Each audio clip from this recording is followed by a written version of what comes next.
Long ago, in a remote village surrounded by dense forests, There was an old abandoned house. It was large, with dark wooden walls and windows that were always shut tight.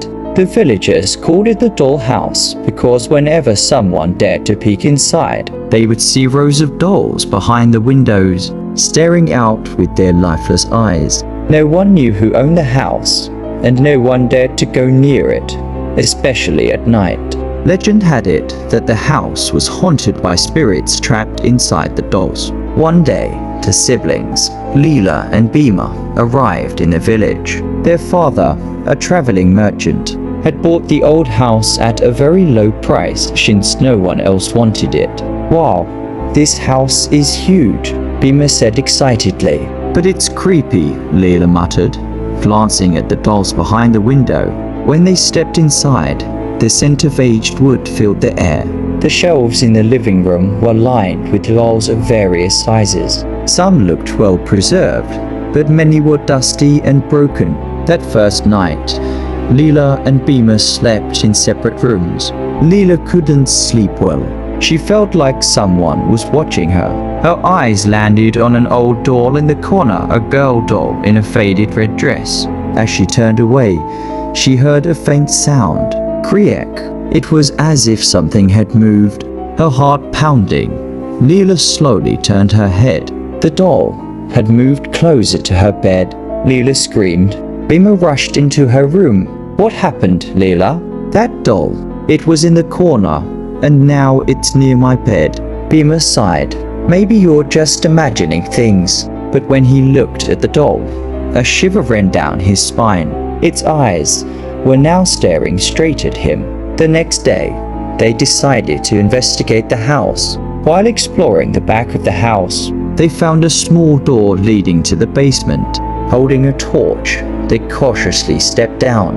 Inside, they were met with a shocking sight: dozens of dolls lined up neatly along the walls. In the center of the room lay an old diary. Lela picked it up and read with a trembling voice. Today, I made another doll. They are so beautiful. I hope they can stay with me forever. The villagers accuse me of being a witch. They say I trap children's souls in my dolls. That's not true.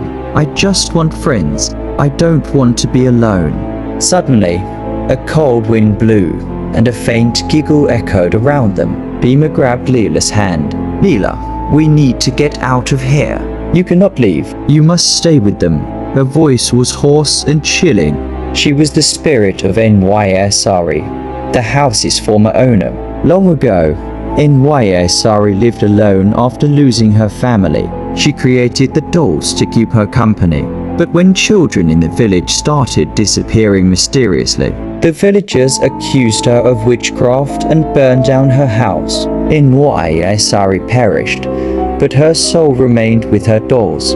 Lela and Bima screamed. They tried to open the door, but it wouldn't budge. We have to burn the dolls, Bima shouted. Quickly, he lit the torch and touched it to one of the dolls. Suddenly, the doll let out a blood-curdling scream. The fire spread rapidly, consuming the other dolls. The house began to tremble. Just as the house was engulfed in flames, with all their strength, Lela and Bima managed to force the door open and escape. From a distance, they saw Nyai Sari's ghost standing in the fire, a sad smile on her face. As the house collapsed, they heard a faint whisper.